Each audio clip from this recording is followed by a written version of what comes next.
All right, everyone. Welcome once again to the Faces of Business. I am your host, Damon Pistolka, and I am excited for our guest today because we have none other than Jan Barlow with us today. And we're going to be talking about enhancing workplace well-being by aligning roles with employee strength.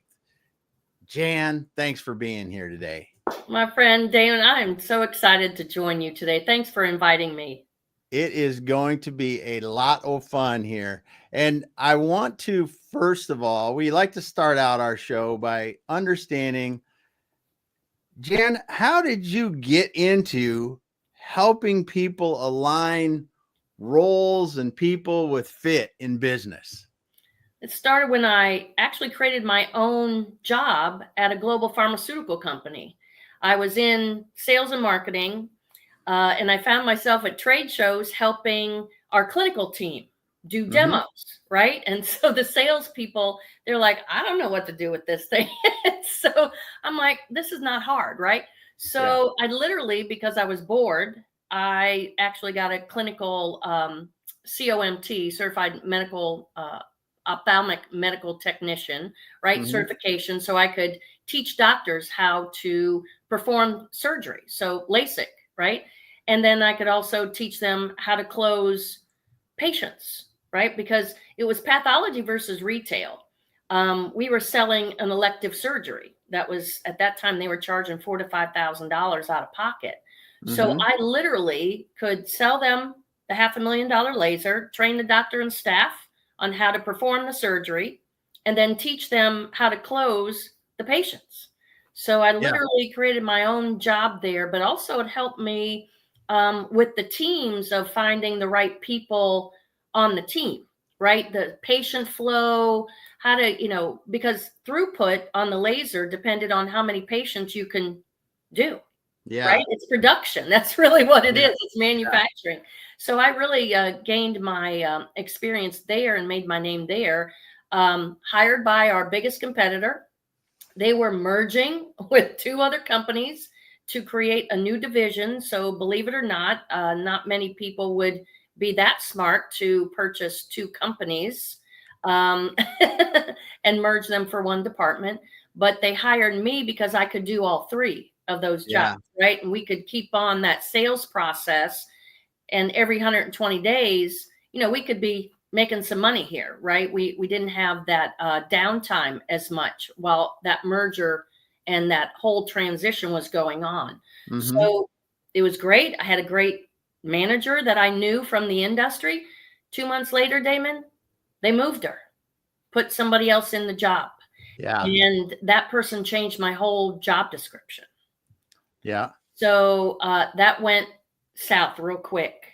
So I got real stressed. I was like, what do you mean I got to do Excel spreadsheets? What merge? I didn't even know that my computer, that I didn't have the software to do those spreadsheets. Right? And I'm like, okay, that doesn't make us money. I mean, that really wasn't, but the underlying intention wasn't to make money, right? It was to just pretty much get me to quit. Well, I have my dad was a Marine, so I got to be honest, Damon, I just thought I had to try harder. So unfortunately, after 7 or 8 months, I mean, my hair was falling out, my palms were peeling. It was not good. And to be honest, I lost everything. I walked away from the job. I just said, you know what, I can't do this anymore. And it just really, my whole life crashed. And then after that, when I was really looking at my life, I said, what do I feel called to do? Well, I felt called to make sure that nobody else experienced what I went through. And that's why I started Better Job Fit. Nice. It's interesting. It is interesting how I think people that have gone through mergers or gone through significant job changes in their life, and even like you said, some leadership changes, that really it can turn a really good opportunity into something that totally doesn't fit. Just as like, drives you crazy. Well, it wasn't good for the company either. I mean, Yeah. but there was so much chaos going on, as you all know, during Yeah. that time, like everybody's concerned about their own job. So there's nobody watching the wheel. Mm-hmm. And so it's total chaos. Um, so it wasn't on anybody's radar.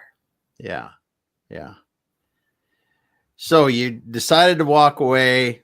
Tough experience. Um,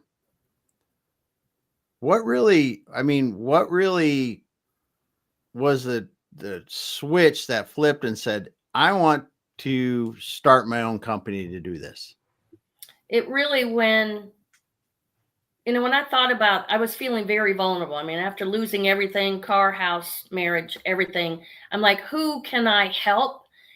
It's If you want to lift yourself up, you go into service mode. Who can I serve? Mm-hmm. That's just common, human nature. So to me, I had friends that were CEOs or founders of veteran organizations and Uh-huh. foster care alumni.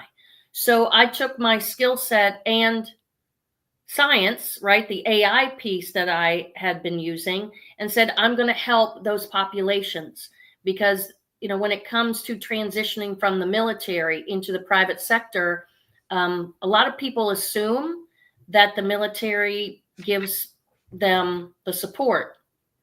It's like your kids transitioning from high school to college, right? Mm-hmm. I mean, but to them, it's been a lifetime or a long period of time that they've been in that culture or that environment. So when they're turned out to the general public or private life, there are no rules, right? Yeah. There's no structure. So same as foster care. So I was able to pretty much start Better Job Fit. We were the job matching program that helped deepen the relationship with companies and with the nonprofit organization to create true sustainable job matching opportunities. Nice. Nice. So as you're helping these veterans as they transition out at that point in time, what were some of the things that really uplifted and helped you to keep going forward? I think just seeing how, especially veterans, I mean, when in the foster care, when they were being transitioned out to the private sector, and I'd hear the stories because I'd be part of the groups, right? They would meet weekly or monthly, and I'd hear Mm-hmm. the stories. And it made me mad. I'm like, this system needs to change. This is broken. It's been broken for a long time, right? Yeah. And so I said, when you think about living your legacy, Damon, that's how I look at it. I'm not going to leave a legacy. I want to live one. There you go. Live my legacy. Yeah, write that down. That's awesome. That's awesome. So from then until now, let's talk a little bit about your journey from then until now and some of the things you've learned and some of the exciting things that you get to do today. You know, I think I took a lot of lessons from when I was starting those ophthalmic practices, right? Because there really are many startups. Even though a Mm-hmm. doctor may have a pathology practice, he's been in business. As you know, when you start any department or new venture, right, that becomes a startup Yeah. within that organization. So really, I had fun doing that. And so what I just did was take that piece of startups with ophthalmologists and transferred that to really the veteran and the foster care space. So really helped the those organizations create a model to which they could have a deeper relationship with the companies that were already partnering with them. So we created a sustainable job matching model to where the foster care or veteran nonprofit organization became the recruiting source for the companies. So it Mm-hmm. literally created a holistic relationship to where the companies were truly going to the nonprofit as their recruiting source. Wow. So in that situation, then you were helping the people looking for a job to identify the best roles where they would be, be the happiest, most productive, and really fit the best. And then you were helping the agencies, helping these people transition into a job, really match them with the right opportunities. Yeah, and it was all within the companies that were already supporting those nonprofits, right, with a check. Yeah. And I don't know about you, but we got, especially the last few years, donor fatigue is huge. Yes. And Yes. so what we really like to say is it's not about there's a lack of resources, it's a lack of resourcefulness. And so that was one of the biggest things when we started to share what we do with Better Job Fit and how we created this social impact model that Yeah. truly has been really, it's a great reform, so to speak. It's just really creating holistic relationships. Companies are used to stroking a check, give it to the nonprofit, they get a receipt. That's it. Yeah. Right? We're able to give them back something. Yeah. So when they write a check, so to speak, for the job matching assessments for the stakeholders, we're able to create custom job match patterns for any position that they have open, and we're able to match those people back at them. So that's kind of how we love doing it. Well, yeah, because hiring people has not gotten easier. That's certainly in the last 5 or so years, and being able to give these employers new sources of talented people that already are kind of pre-screened to fit in the roles. That has to be quite a relationship. Well, and what's interesting is it's different. Okay. So, the beauty of job matching is that it has nothing to do with your age, race, socioeconomic situation, has nothing to do with that. And this is science, technology that's been out for 30 plus years. Huh. But HR or traditional HR is afraid of it because I got to be honest, they think it's going to eliminate their job. Yeah. And really, it just upped their human game. Yeah. Well, I mean, in my experience in hiring, fair amount of people over the years, both in all levels in organization, it's not easy. It's not easy identifying someone that you think is a good fit for a role and they're totally the wrong fit. And it's so hard. It's just super hard. I would think that when companies start to learn about this, that it makes a big difference for them. I got to be honest, it's 1/3 of the decision-making process, but it gives you the objective information that you have no way of getting unless you've worked with the person for a year. Yeah. We're able to cut that time down in half. Yeah. Really less than that, because you're going to get information about the person before they start the job. Yes. Yes. Huh. So what are some of the things that employers tell you that they're really see valuable in the process, or that they're surprised by in the process? We like to work with hiring managers or the C-suite because they're the ones that feel the pain. Yeah. HR does not. I got to be honest. A lot of people think, oh, because it's hiring, we'll send that to HR. That's not who will suffer the pain, who experiences the pain. It's the candidate and the hiring manager. Yeah. Right. And that's who we like to really work with, because those are the people that it makes the difference to. Yeah.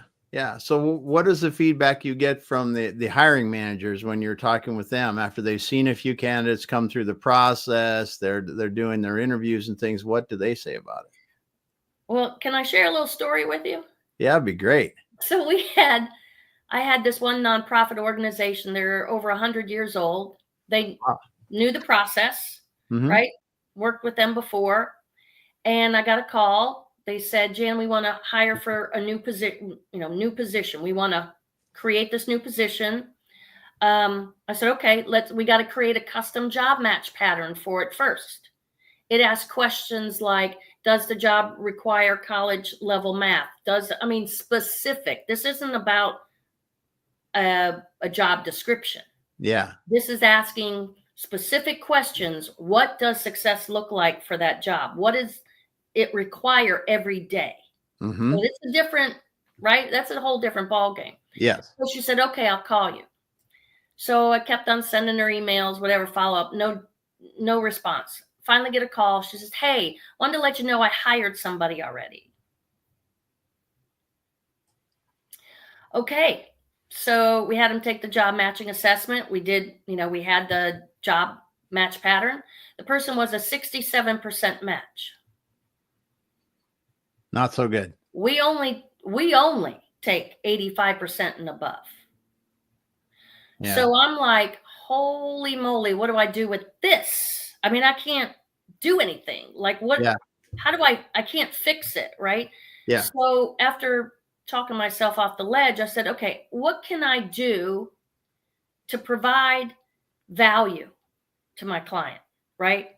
And to this new person, because this isn't going to bode well for this person.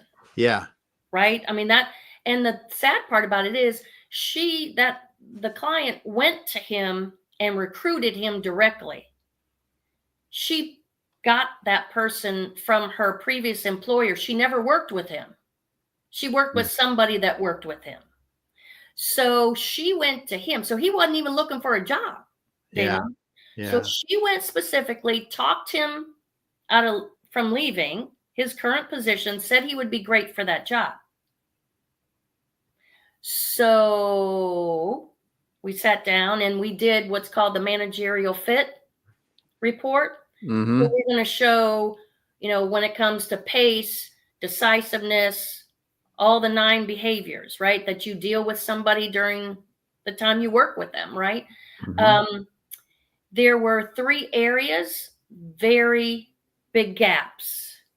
So pace, decisiveness, and assertiveness between the manager and the new employee. Yeah. So there was going to be some we addressed resistance gaps. How do we work together when it comes to those gaps? Afterwards, she said to him, we need to thank Jan for being there. And he said, well, what do you mean? She pushed the report forward and she said, if I didn't know these things before now, in 6 months, I would have thought that you couldn't keep up and I'd have to fire you. Yeah. To me, that was the big deal. Yeah. Because you got somebody that quit their job based on somebody saying, you're great for this position. I know it. Mm-hmm. And now 6 months later, you fire me because now some reason I'm not a good match to the job. Yeah. Yeah. Right. To me, anybody that's has been in work transition, been let go, been downsized, been laid off, that you go into that food, water, shelter mode. Yeah. Right. That's an emotional state. You can have a house, you can have money in the bank. It has nothing to do with that. It's that basic Maslow hierarchy of need. Yeah. Your brain is now scattered. And you can't think clearly. You can't see opportunity. You're paralyzed, right? So to me, it goes much deeper, right? So to answer your question in a long roundabout way, that was the response that we got. Yeah. Well, that's good though, because one of the things that you mentioned there is you were brought in really after the fact, but the job fit analysis that you do really help them to go through where the discrepancies or the challenges might be and address those before they got to be problems. Yeah. And that's something that's really valuable, I think, too, is because there's a lot of good people in organizations that may not be understood by their leaders well enough. And you help to bridge that gap between the person that's doing that and their leader, so they understood each other better and could continue down the road more productively. Exactly. And the biggest piece there as well is, we were able to look at, there's a report called a multiple position report, and it shows we run it against every position we have, custom and generic match pattern in our library. So Mhm. I was able to share with her how else she can leverage that person's strengths beyond Mm. just their job. Yeah. Yeah. Right. So that's another aspect that people say, oh, this person is okay. When it comes to their job, they're an okay performer. Well, guess what? You're leaving, if we did a match and maybe they're a 79% match to their job. Well, guess Yeah. what? You're leaving the percentage, right? I mean, you're leaving how much percentage on the table of strengths and other ways that you can use that person. But unless Yeah. objectively know the different ways you can use that person in their job or even as an extension in your company, how would you know? It's like using a screwdriver. How many different ways can you use a screwdriver? Mhm. Right? I mean, a screwdriver is purchased to screw a Mhm. screw, right? I don't know about you, Damon, but I've used a screwdriver to pop a paint lid off and Yeah. use the handle to put it back on, right? Yeah. Yeah. There's a lot of, and that's one of the things that when you said that, I was really thinking how valuable that would be, because if you did that with a team, say I've got a team of people that are working together and we go, oh, we need some help with this. And you look around the team, and if you knew that, Yeah. you could say that, Steve is creative in this way, or would be, they've got really some talents here. They don't do it in their daily role because they're a good fit in that, but they also have talents here that we could utilize if the need came up. Exactly. And how we like to use it is, we have companies that, excuse me, every position in their company, we have a customized job match to. Mm-hmm. So we have a manufacturing plant here in Dallas, a client that has like 80 employees. Mm-hmm. So they're growing fast, right? So what we did was, but what's interesting is his leadership team managers couldn't go on vacation because they don't have anybody to replace them. Yeah. Right? They don't have backup. And a lot of people, they're loyal employees. They've been working. It's a family-owned business. They don't take the vacation that they have. So Yeah. what we did was we did job matching, right? And now we pull a list who is a match to the various jobs. So now we have actually two, every position has a backup, at least Nice. one backup. So they're able to take vacation when they want to take vacation, right? Yeah. That's awesome. That's awesome. Because that, I mean, again, just as we talked about, enhancing that workplace well-being doesn't necessarily mean, yes, you want to align fit, but you also want to let people take some time off, because that's as bad as anything for Oh my workplace gosh. well-being. That and also growing, right? Human beings, everything living grows and expands, right? Mm-hmm. I don't know where we're getting this idea that, hey, you're hired for this job, you're going to stay in it. Like, come on now. I mean, that is just so far, right? Like, we're beyond the Industrial Revolution. What we like is to go into a company and say, hey, especially to new hires, guess what? You're a match to 5 other positions in our company. We want to keep you. So at the end of 8 or 9 months, let's look at how many different positions in the company you're aligned with. And how about if we go and have you shadow 2 or 3 of these other positions so you can see what's available in our company, what you might be interested in a couple, 2 or 3 years down the road. Yeah. Yeah. Because if they were matched to multiple positions, again, you could create some backup redundancy. You could create a growth plan for that person. If it was a lateral into another area where they could go up, or or an upward move they could make in the company. Yeah, that would really uncover a lot of great opportunities for you. And we love the private equity, because especially if the company has, maybe they have 100 companies or 50 or 100 companies under their umbrella. Mm-hmm. Well, why not cross pollinate? Like, why would, let's say that you're acquiring a company, and yeah, you might already have an accounting firm, or maybe you're outsourcing, the accounting firm, your accounting department to an outside. Well, why would you get rid of those people? Why? Why? That's like throwing the baby out with the bathwater, and you just paid for that intellectual property. Why not be able to match those people to other companies or other departments in the company that you just acquired? Why wouldn't you do that? Yeah. I mean, it's 1/3 of a person's salary just to get to hire somebody. 1/3. That doesn't include training them and then the expense of everybody else that's helping to train them, right? Yeah.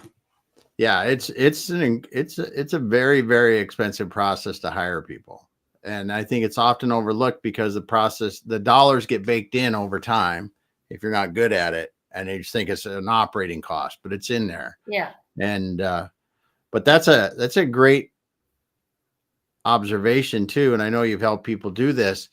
Talk a little bit about that, because, in the worlds of company mergers, there oftentimes it's just some of the people are inevitably going to go because they're duplicate or something like that. And how does this really help them in that situation? What I love about, for the people that are transitioning out, right? What we found is, especially if there is, I think it was like in 2018, we had a lot of HR people that were, those positions were being absorbed by other positions in the company, right? So we had a lot of HR people that were out of work. Well, they naturally kept on looking online for jobs in HR in the same position. And I'm like, okay, that is the example of insanity. Okay. So with our job matching ability, we're like, look, good point. COVID, right? We had the top, because we're connected to VC and private equity, we had the top 6 COVID, expanding industries, right? It was healthcare, telehealth, telemedicine. It was education. It was cybersecurity. I mean, there were 6 different types of industries that were booming. Well, we were able to take our job matching science and be able to cross-pollinate these people into those industries that were thriving. Yeah. Right? Outside their HR position.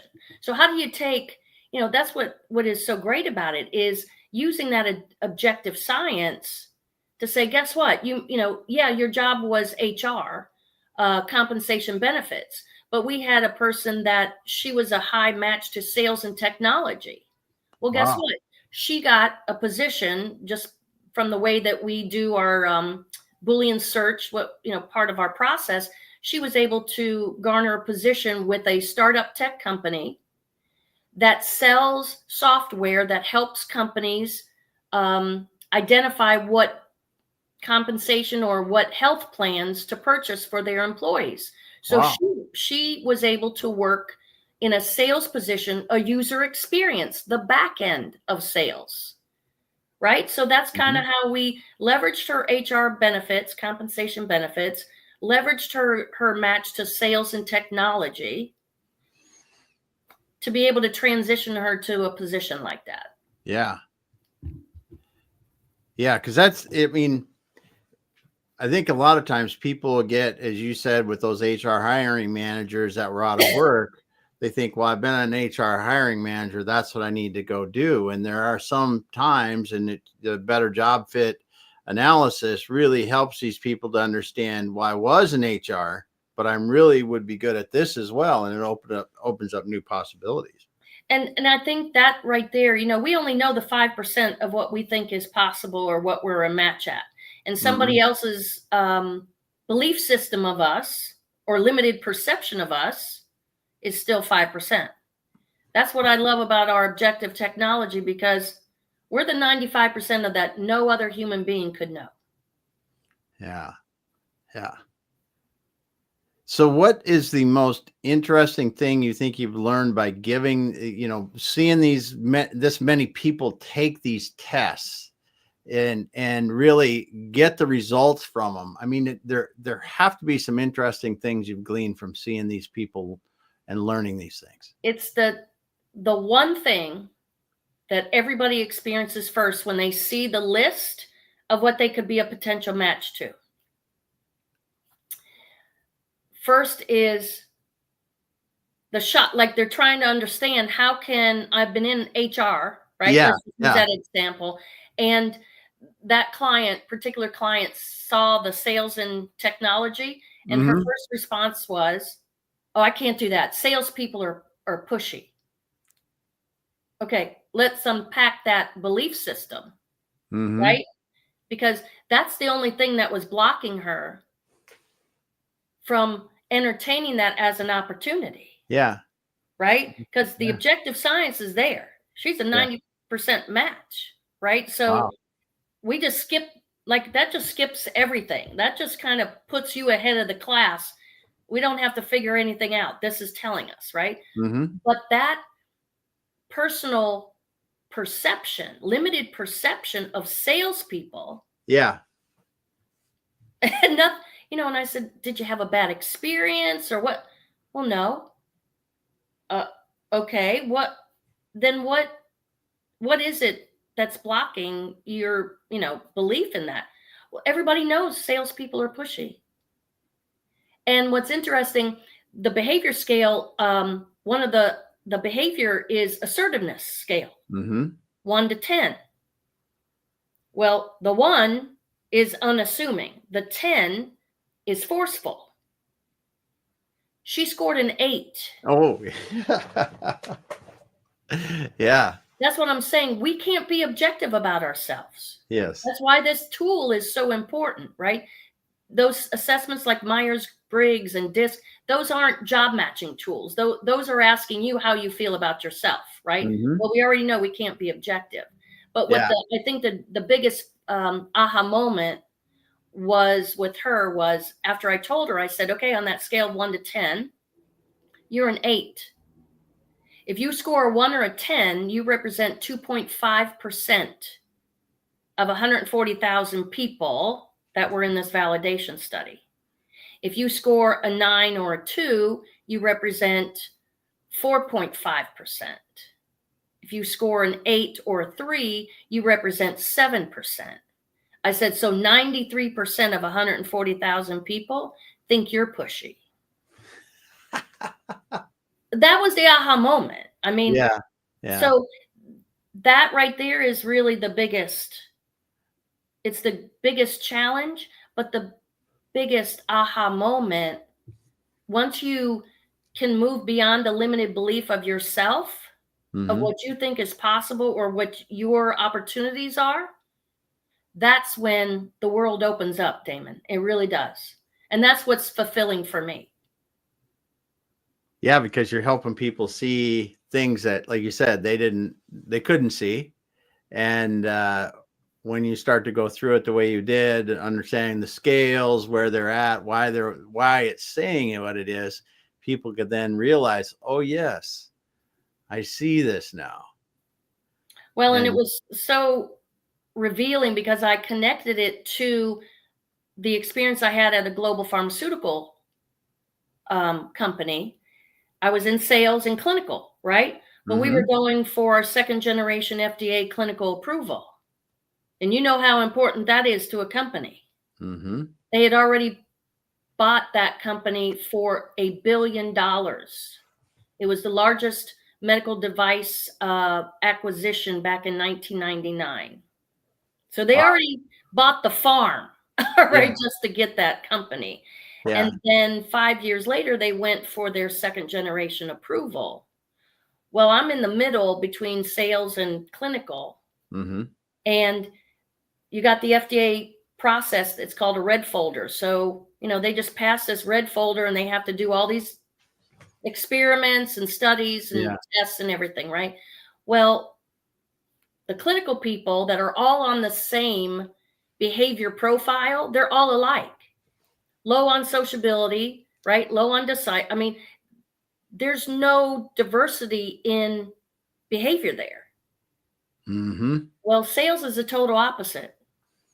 Yeah. So you have that resistance gap, right?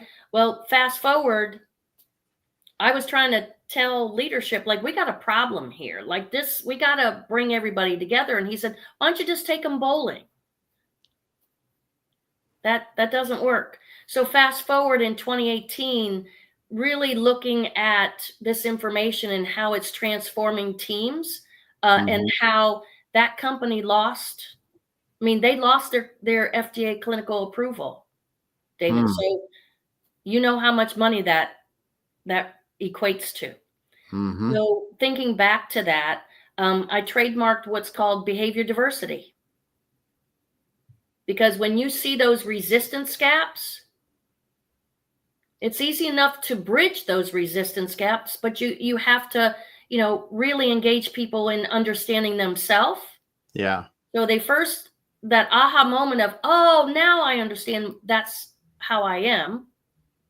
And then now the second piece is, oh, now I can respect somebody else. That's a two-step process that opens up a whole expansion, right? Yeah. It's got to be really cool though when people, like you said, like the HR manager going into a completely different thing, and then it turning out well for them. Well, what's interesting, it really isn't outside their bubble, because they were already dealing with other compensation benefits, that topic. They were already dealing with technology within her own company. She had to deal with that for her company. So now we just positioned her really in a company that it serves more HR people. So we really didn't, it's like positioning people really at a higher level. It's still doing the same similar work. It's not so far out of their wheelhouse. Yeah, it may seem different on the outside, but on the inside, it's the same components. Exactly, and that's the biggest differentiator, is because most human beings can't see beyond that. They just see the job. Well, what job did you do before? I mean, you literally have to explain to a recruiter. You're the one that has to connect the dots of what you've done and how you fit the job that you're applying for. They don't know that. You can't assume that they know it. Yeah.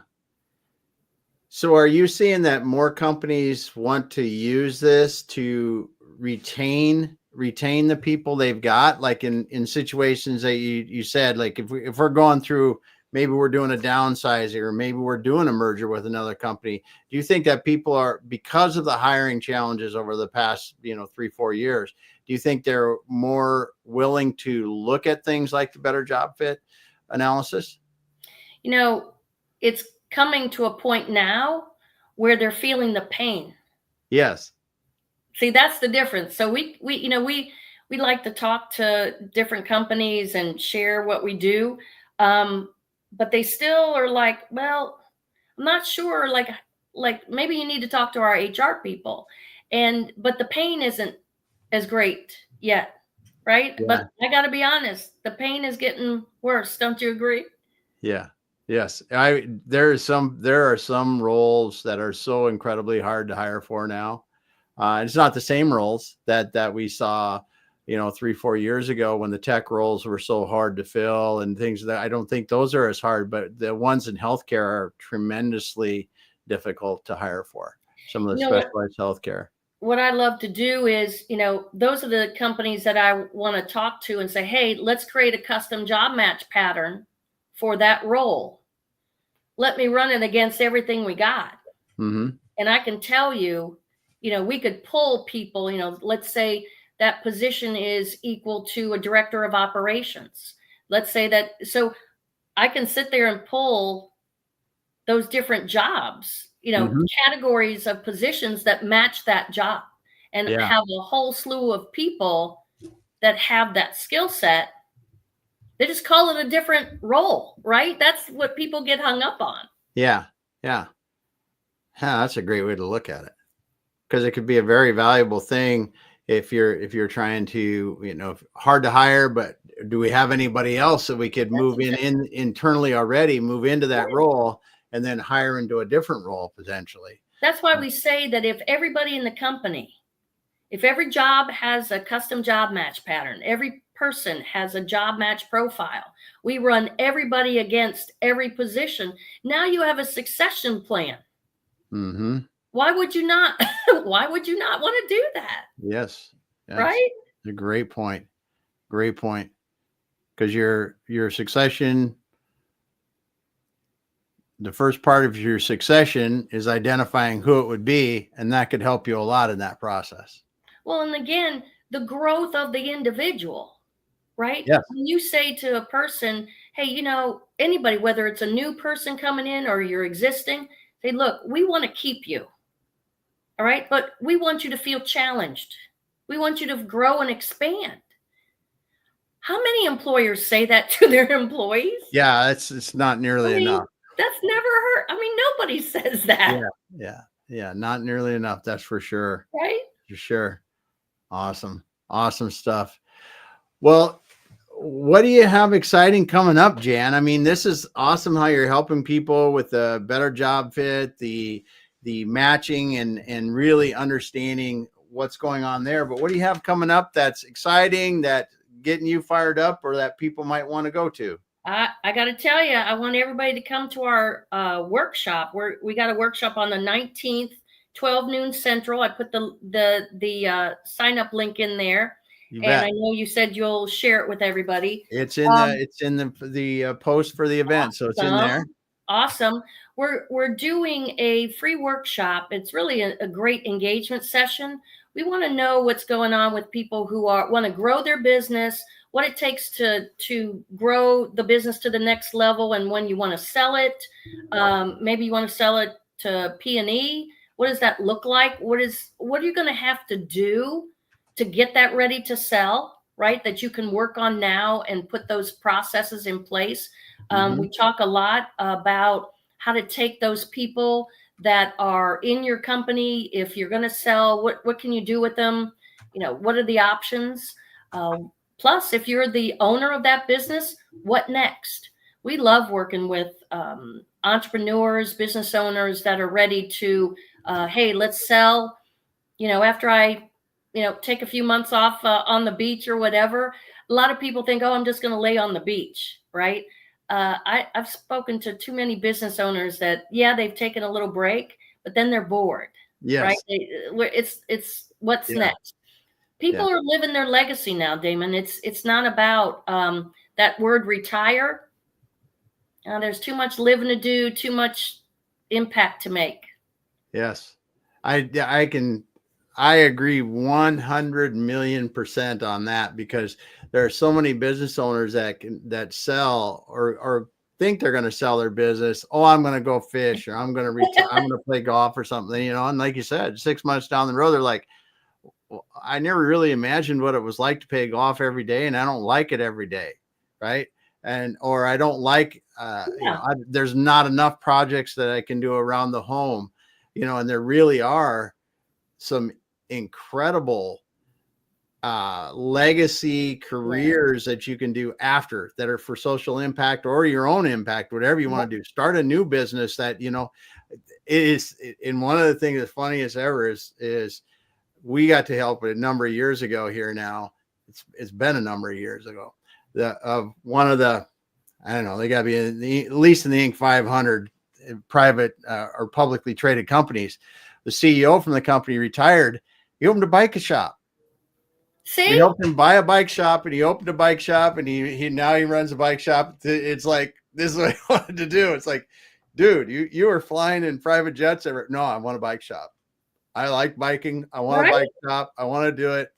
Well, and these are the kind of things that you can do at that. When you've got other people that it's a whole the philanthropic thing that they can do. There's a lot of people that are just giving back and sharing the knowledge that they've had.